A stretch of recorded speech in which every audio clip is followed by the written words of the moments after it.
di sosial media atau dengan followers nih, misalnya kayak mau buat ini nanti dikira apa sih gitu.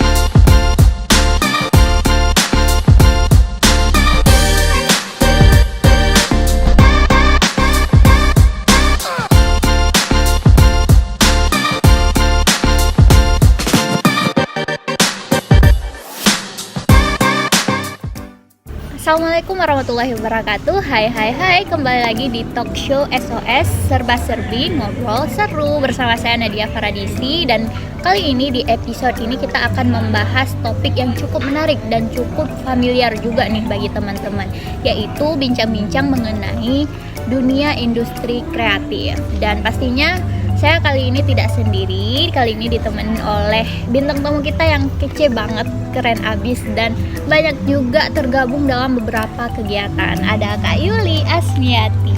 Halo teman-teman. Mungkin boleh perkenalkan diri sedikit Kak untuk kepada teman-teman. Halo semuanya, perkenalkan nama saya Yuli Asmiati. Saya merupakan alumni dari mahasiswa komunikasi dan penyiaran Islam. Asalnya dari Simulu. Oke. Nah, jadi Kak Yuli, aku sama Kak Yuli ini pertama kali jumpa tuh ketika ikut pelatihan ya, pelatihan dari BLK. Waktu itu BLK di bulan Mei ya kalau nggak salah. Iya benar. Di bulan Mei itu adain pelatihan di bidang sosial media spesialis, dan waktu itu Kak Yuli ini menjadi salah satu anggotanya juga. Kak Yuli ini adalah salah satu orang yang menginspirasi saya sih untuk percaya diri di depan kamera. Iya benar Tommy, benar. Waktu itu kita juga OJT-nya bareng di Museum Aceh di sini, tepatnya di sini tempat kami ngedit dulu ya. Iya benar. Oke, mungkin boleh diceritain kesibukannya sekarang nih apa Kak ini? Kalau sekarang sebenarnya sedang jadi seorang pengelola sosial media di salah satu PT yang ada di Banda Aceh. Selain membuat konten, ngedesain, dan membuat rencana konten, paling sekarang ada di komunitas juga, komunitas film Tring, karena sekarang lagi juga ada produksi beberapa film ya. Itu sih. Kan Kak Yuli ini dikenal dengan mahasiswa paling aktif lah ya. Aduh, dari mahasiswa berprestasi juga di kampus nih. Jadi boleh diceritain nggak sih Kak, kegiatan apa-apa aja yang Kakak ikuti selama kuliah ini?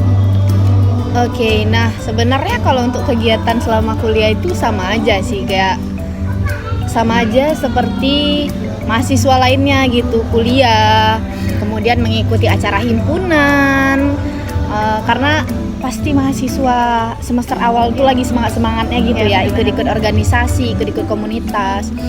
Nah, mungkin di semester 2 udah gabung himpunan, semester 4 itu lagi masa-masa mencari jati diri ya, mencari skill. Sebenarnya aku bisanya apa sih? Nah, karena tertarik juga di tulis-menulis, ya karena memang kan kalau di jurusan kita kan di semester 4 udah fokus ke media ya. Nah, jadi tertarik tuh untuk nulis berita. Nah, karena kan tertarik nih di nulis berita, jadi gabung di beberapa, nggak gabung juga sih, jadi nyari-nyari nih link ke teman-teman yang ada di media juga, kayak Kakak Leting. Karena memang benar kalau aku pribadi sendiri tuh suka ya, maksudnya kayak cari-cari relasi, tanya-tanya gitu ke Kakak Leting. Nah, lewat kakak-kakak cutting nih kasih link juga kan kayak ke media online ya, ngajak gitu. Nah, awalnya itu kan nyiar ya, karena memang apa ya, kalau misalkan di kampus kan ada juga tuh Radio As-Salam ya. Nah, karena di Radio As-Salam itu kan radio kampus. Cuma kayak ada pingin aja gitu yang di luar kampus. Jadi waktu itu bergabung di Radio Baitur Rahman sebagai penyiar juga. Bergabung juga di salah satu media online sebagai kontributor gitu, sebagai wartawan untuk menulis berita di kanal online-nya mereka.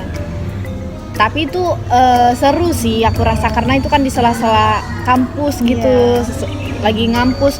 Malah itu kan kita ada COVID juga ya kan, lockdown. setelah lockdown kan itu semester 4, 5 ya baru balik lagi nih ke Banda. Nah disitulah baru kayak nyari-nyari, apalagi waktu lockdown itu kan kayak benar-benar nggak ngerjain apa-apa ya. Nah kalau aku itu kayak ngerasa kosong aja gitu. Jadi kayak apa nih yang bisa aku lakuin, apa nih yang bisa aku kerjain, sampai akhirnya aku ya gabung gitu di media online dan radio tadi.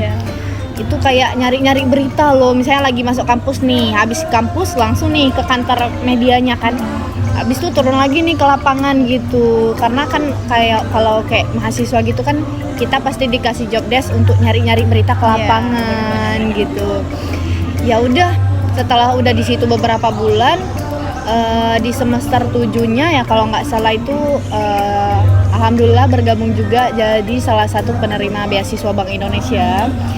Jadi itu punya organisasi namanya Genbi. Nah disitulah lumayan sibuk juga ya dengan kegiatan-kegiatan Bank Indonesianya, dengan kegiatan-kegiatan Genbi-nya gitu. Nah setelah itu di semester 7 kan udah sibuk-sibuk nyusun skripsi, udah skripsian, terus ya berhenti dulu sih di beberapa organisasi ini kayak fokus ke skripsinya.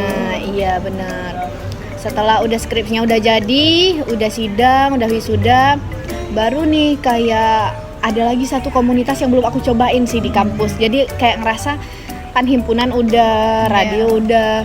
Nah, coba kegiatan baru lah ya. Iya benar. Dan kebetulan Araniri TV kan ketika itu masih awal-awal dibentuk juga, mendapat support. Nah bergabunglah di Araniri TV menjadi reporter lapangan. Itu disitulah belajar di industri kreatif, mungkin karena itu kan lebih otodidak ya, belajar sendiri. Dosen kan kasih materinya nih, nah prakteknya kita mahasiswa gitu, berbicara di depan kamera, membuat naskah berita gitu ataupun liputan ke event-event kampus.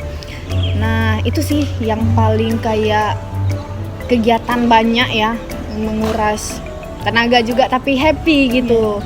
Nah setelah udah dari alumni, udah jadi alumni karena memang masih di Tring juga, jadi fokus juga untuk beberapa produksi film di Tring. Itu sih kesibukannya selama berkuliah. Sebenarnya nggak banyak juga sih, sama seperti mahasiswa pada umumnya. Jadi kan gitu. kakak tadi udah jelasin kan kegiatan yang kakak ikuti, dan apa sih alasan yang membuat Kak Yuli tertarik gitu sama industri kreatif ini? Sebenarnya kalau kenal industri kreatif ini sendiri masih sangat baru ya. Itu pun ketika udah mulai kuliah.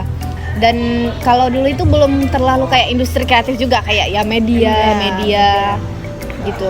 Nah, kenapa tertarik? Karena memang makin kemari sesuai dengan jurusan juga ngerasa kayak ketika udah punya skill nih yang diasah ketika di bangku kuliah, setelah kuliah baru wah ternyata ini loh skill aku dan ini punya peluang di industri kreatif. Berpenghasilan juga ya. Benar. Malah sekarang kan lebih mudah ya kita untuk berekspresi ataupun ngebuat konten gitu. Ya benar-benar. Peluangnya banyak. Kakak tertarik ini dari mulai kapan nih? Kan di kuliah juga ambil jurusan komunikasi juga kan. Apa kakak tertarik ini dari SMA kah? Mungkin ada masuk jurusan multimedia? Kebetulan waktu SMA itu IPA jurusannya. Dan ketika SMA itu memang belum yang ke ranah media juga. Jadi ya memang fokus belajar aja ketika. Nah untuk yang industri kreatifnya itu pas kuliah. Jadi jurusan komunikasi itu pilihan pertama. Bener, karena memang kayak ngerasa kan itu cari-cari jurusan yang kemana nih. Kayak teman-teman lain pilihnya perawat, pilihnya keuangan, atau pilihnya hukum gitu. Tapi kayak waktu itu memang nggak ditekankan juga sih sama orang tua, kamu harus kemari. Ya udah itu sih jadi kayak pilihan ke diri sendiri. Kamu enjoy-nya di mana sih? Nah, ketika kakak ngerasa, wah aku suka ngobrol orangnya. Kenapa aku nggak pilih jurusan komunikasi? Dan agak berbelok juga ya dari jurusan IPA ke sosial, soshum. Iya. Kabehnya soshum gitu kan. Benar. Nah kan industri kreatif ini luas kan Kak. Ada content creator, ada editor, ada kameramen, dan juga ada desain grafis. Nah kakak lebih tertarik di bidang mana nih? Kalau untuk di secara khususnya mungkin sekarang ini karena bekerja sebagai sosial media spesialis, itu kan artinya membuat konten, mengelola sosial media. Tapi kalau untuk yang paling tertarik sekarang nih ya untuk membuat konten, dan itu kan memang kalau untuk buat konten itu kan segi membuat naskahnya dan mengeditnya. Mau mau coba desain grafis itu pernah nggak? Pernah, karena memang juga kan untuk konten-konten di IG yang dikelola sekarang kan ada beberapa desain. Tapi kalau untuk desain memang masih basicnya, belum yang memang orang desainer, bukan orang desain grafis gitu. Kan kakak udah lama nih ya, kalau kita bilang udah cukup lama dari kuliah sampai sekarang, kurang lebih 4 tahun lah ya, Iya, betul. berkecimpung di dunia industri kreatif. Pernah nggak sih kak dianggap remeh gitu? Kan kadang-kadang orang tua kan menganggap belum bekerja kalau belum PNS ya. Iya. Gitu. Bukan apa ya? Bukan mantu idaman ya kalau bukan belum PNS ya. Ada nggak sih kak? Bersyukur banget orang tua nggak pernah nuntut anaknya harus jadi apa, karena kayak orang tua sendiri itu yakin nih apa yang dipilih sama anak ini ya terbaik untuk dia gitu. Nah sampai sekarang memang selalu berusaha ngejelasin ke orang tua bahwasanya pekerjaan aku seperti ini punya peluang besar di industri ini, dan ya keluarga support gitu. aja gitu. Tapi kalau untuk yang kayak benar-benar diremehkan mungkin belum ada ya dari keluarga, ataupun ya kalau misalnya orang-orang gitu ya bodo amat ya, karena kita berkarya kan. Tapi kalau misalkan kayak diremehkan gitu mungkin sebenarnya lebih ke sebel aja sih mungkin aja. Karena kayak misalnya nih ada keluarga besar gitu, saya lagi gabung di keluarga besar, terus nanti dibilang kamu hari ini nggak liputan gitu. Ya benar. Jadi- Ada event kecil aja, nih asik nih untuk diliput nih. Iya. Jadi nanti kalau ada acara keluarga, liput kayak Ya, gitu, kayak bener-bener. seolah-olah aku adalah wartawan di mana-mana, padahal tidak. Saya lebih ke situnya sih. Kadang ada insiden, ada berita ini, nanyanya ke aku kan kurang tahu juga itu. Nah, kamu kan wartawan, kamu kan ngeliput, gitunya sih. Tapi senang sih, itu tandanya orang ini support, dan itu hal yang positif juga, kayak itu udah menggambarkan aku di bagian yang hal-hal baik lah gitu. Nah, menurut kakak nih, industri kreatif di Aceh itu gimana? Masih berkembang kah atau udah mulai maju kah atau gimana tuh? Karena berhubung masih pemula juga, ajarin dong Bu Sepuh. Mungkin teman-teman yang udah lama berkecimpung di dunia kreatif mungkin lebih tahu ya secara umumnya. Karena kalau memang aku pribadi kan baru juga bergabung di industri kreatif, itu pun ketika ikut pelatihan itu menjadi lebih mantap lagi. Yang sebelumnya belum paham ini loh peluang-peluang dan ini loh yang bisa aku kerjakan, malah setelah ikut pelatihan yang diadakan oleh BLK dan Karya Media itu jadi lebih tertata. Oh, aku ini loh profesinya gitu. Jadi lebih yakin untuk terjun ke dunia kerja. Kalau untuk yang aku lihat sekarang sebenarnya kalau anak-anak Aceh itu keren loh, Iya, punya potensi ya. untuk berkarya lebih ataupun sama kayak kota-kota lainnya. Hanya saja mungkin kita sekarang kan butuh support dari banyak kalangan, dari pemerintah juga. Dan yang aku lihat ada peluangnya, industri kreatif di Aceh itu akan besar ya. beberapa tahun ke depan. Mungkin hanya saja sekarang belum diakui atau belum, maksudnya belum diakui belum sebesar kota-kota lainnya. ya. Kalau di kota lainnya itu industri kreatif ini udah dianggap sebagai pekerjaan yang cukup menguntungkan lah ya, cukup menghasilkan ya kalau kita bilang. Tapi kalau di Aceh ini mungkin belum sebesar kota-kota lainnya lah ya. Iya. Sampai kalau kita ngebuat konten kayak ketika kita minta segini ya Pak upahnya, itu mah di depan kamera kok mahal gitu. Bukan, maksudnya kok mahal? Ya cuma di depan laptop doang kok segitu harganya. Buat itu doang kok segitu harganya. Iya. Ya kalau kakak buat itu doang Pak, silakan aja buat Pak. Padahal itu lumayan susah juga ya. Iya, kalau kita butuh ide, desain tuh, butuh konsep. Nah itu yang belum diketahui oleh masyarakat kita, sehingga jasa kita dianggap belum semahal itu. Nah kan kakak udah menghasilkan juga lah dari hobi kakak berkecimpung di dunia industri kreatif ini. Ada nggak sih kak tantangan dari klien atau masalah-masalah dari klien yang paling kakak ingat? Sebenarnya kalau dari klien sendiri kan belum banyak nih ya, memang karena baru-baru aja buka jasanya. Kalau malah sejauh ini senang kayak gitu, kayak belum ada sih klien yang komplain kayak gimana. Cuma mungkin rada sulit ketika kliennya itu orang tua. Nah ada satu ketika dapat job juga nih untuk buat video pembelajaran kurikulum Merdeka oleh salah seorang guru di salah satu sekolah ya memang. Dan senangnya, ini kabar baiknya dulu dikasih tau ya. Kabar baiknya dia tahun ini menjadi guru berprestasi dan mendapatkan tiket umroh yang baru diselenggarakan nih sama pemerintah Dinas Pendidikan Aceh. Dari video dia itu dia dapat tiket umroh, dan ketika yang mengerjakan video dia aku sangat kayak wah senang kali kliennya bisa sejauh itu, saya bisa puas menerima jasa kita kan.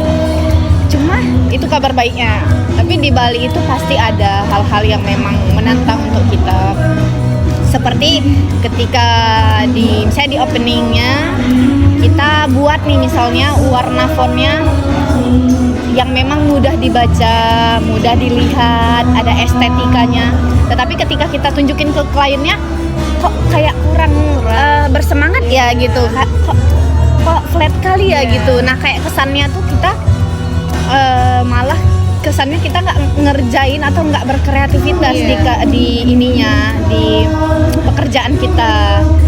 Dan itu sih yang buat kayak bener-bener malah ketika udah kayak gitu, kalau aku pribadi ngejelasin gitu, Bapak kalau misalkan warnanya ini videonya akan gini loh, kalau warnanya ini susah dibaca loh. Nah itu dan ya ketika dia minta revisi walaupun videonya 10 menit kita revisi ya kita terima, karena memang tes bapak-bapak kan memang beda dengan kita ya, tapi kita penuhi selagi dia memang kasihnya tuh ya memang masuk akal revisinya gitu.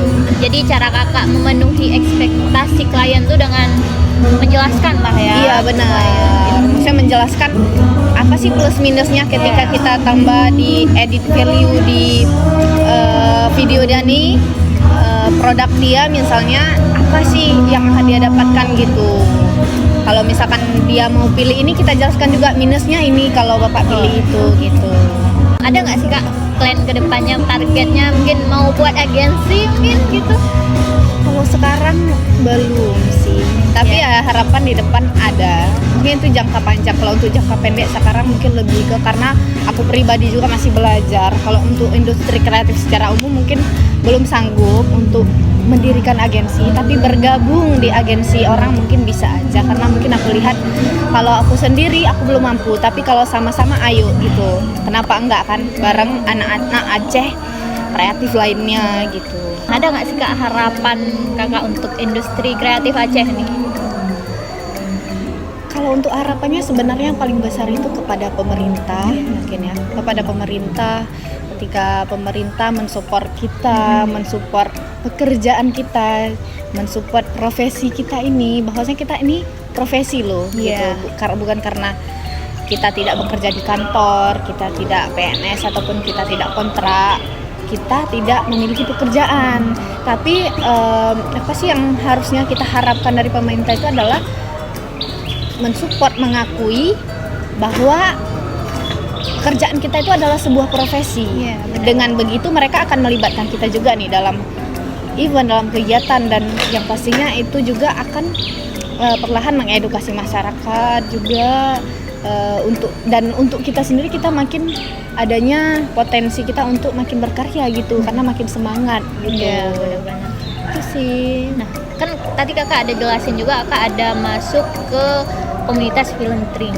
Nih, kakak di situ tuh sebagai apa? Sebagai penulis kah atau sebagai aktrisnya gitu? Oke. Jadi untuk di komunitas film Tring sendiri, karena memang sejak kuliah itu kan nulis ya. Nah, jadi ketika direkrut masuk ke situ, pilih bidang penulis naskah.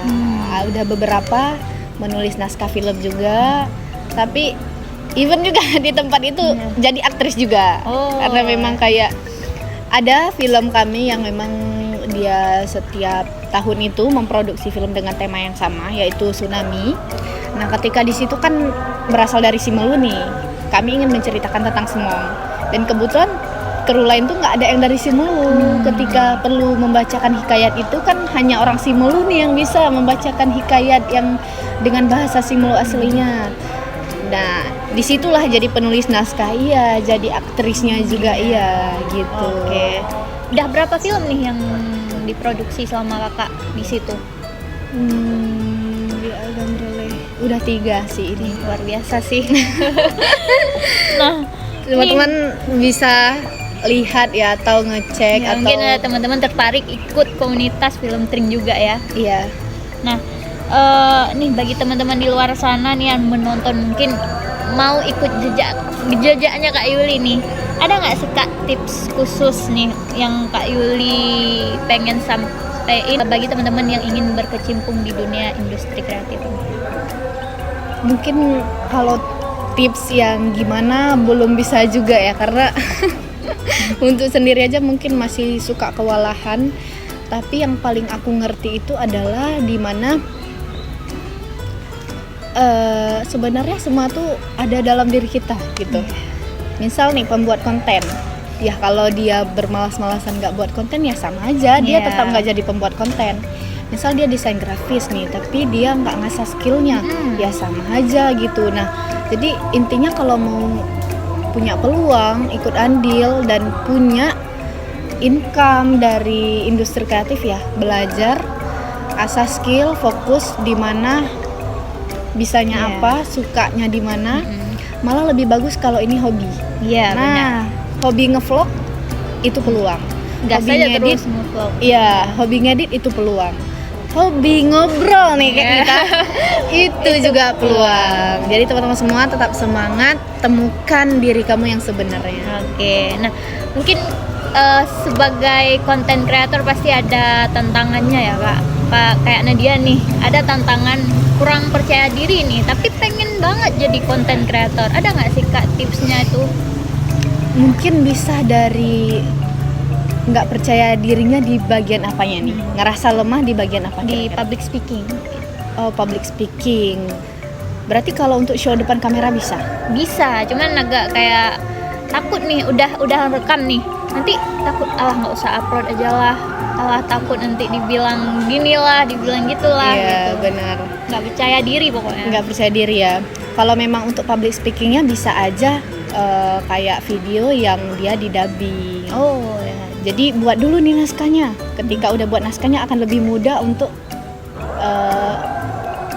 diedit, maksudnya di voice over. Karena kan kita tadi public speaking mungkin secara spontan itu belum bisa.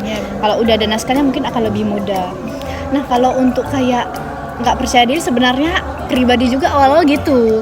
Kayak ketika ingin interaksi di sosial media atau dengan followers nih misalnya, kayak mau buat ini nanti dikira apa sih gitu, kayak dia ngapain gitu.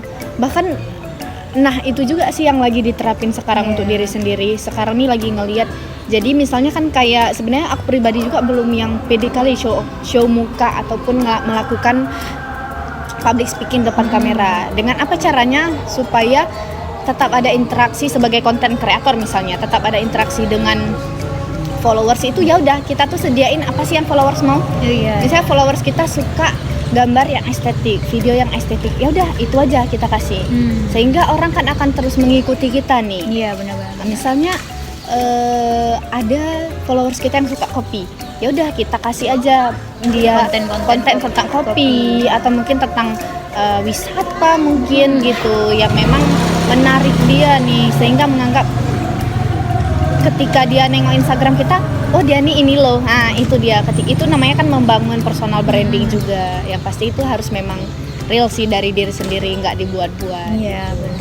Nah, salah satu kesusahan juga di menjadi konten kreator itu adalah memikirkan ide ya Kak. Iya. Nah Kakak sendiri untuk memikirkan ide konten gimana Kak?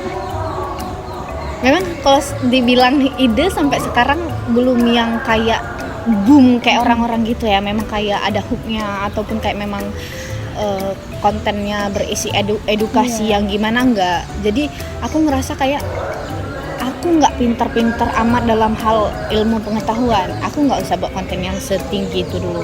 Atau aku mau buat konten yang kayak edit bagus gimana gitu seperti editor profesional kan nggak bisa. Aku jangan dulu buat itu.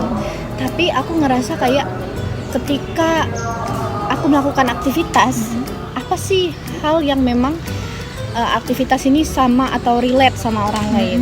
Itu aja, misalnya kayak ya udah daily vlog misalnya, atau kayak keseharian orang-orang misalnya, atau malah kayak sekarang nih aku buatnya nggak usah berat, emang yang kayak tipis-tipis aja kayak followers sukanya apa, ya udah aku kasih aja gitu. Atau aku lagi bingung, sebenarnya aku lagi bingung, aku kasih polling gitu di story. Itu kan kayak aku tuh kita tuh harus buat kita tuh butuh followers kita butuh pengikut kita, karena memang sebagai content creator kita tuh sebenarnya lebih banyak untuk memenuhi ekspektasi followers ketimbang kita. Sebenarnya itu sih. Tapi kalau kita juga mau buat konten yang kayak Kak Lavina yang dia kayak kan ngisi voice gitu tentang motivasi or inspirasi, bisa aja. Tapi itu aku ngerasa diri aku masih berat, sehingga aku buat aja memang ringan gitu dan malah mampu. Kadang-kadang video yang niat kita buat tuh itu yang nggak naik gitu, yang nggak niat kita buat itu paling wow naiknya, paling trending lah kalau bisa kita bilang. Nah, kan kakak udah berpenghasilan juga kan dari dunia industri kreatif nih. Kalau boleh tahu nih, berapa penghasilan terbesar dari kegiatan ini? Kalau untuk, karena sekarang udah dikontrak juga, jadi kan udah ada penghasilan per bulan. Cuma di samping itu tetap masih buka jasa freelance, sampingan gitu. Kayak kemarin kayak disuruh buat menu atau kayak desain menu. Emang sebenarnya hal yang paling aku syukuri juga di dunia kreatif ini ketika udah bekerja di sini, kayak sebenarnya kamu nggak harus nunggu kamu punya skill itu sesempurna itu. Tapi ketika kamu sudah bisa berkomunikasi dengan orang lain, dengan klien secara emosional, maka dia akan nyari kamu nih. Karena itu tuh benar-benar kejadian di aku banget. Kayak awalnya aku punya kenalan dan dia bilang bisa buat ini nggak gitu. Sebenarnya aku ngerasa kayak aduh masih belajar nih ini, tapi karena dia punya apa ya istilahnya, punya kredibilitas ke aku dan dia percaya gitu, kayak gak apa-apa buat aja gitu, nanti bisa kita ini. Dan aku ngerasa kayak wah ini kan bukan skill aku banget, tapi aku bisa dapat uang dari situ, itu hasil apa? Dan aku ngerasa oh inilah dia perlunya komunikasi, kedekatan ke orang lain, relasi. Ketika kita memang sudah dirasa mampu memenuhi kenyamanan dia, bisa jadi kita akan memenuhi ekspektasi dia gitu sih.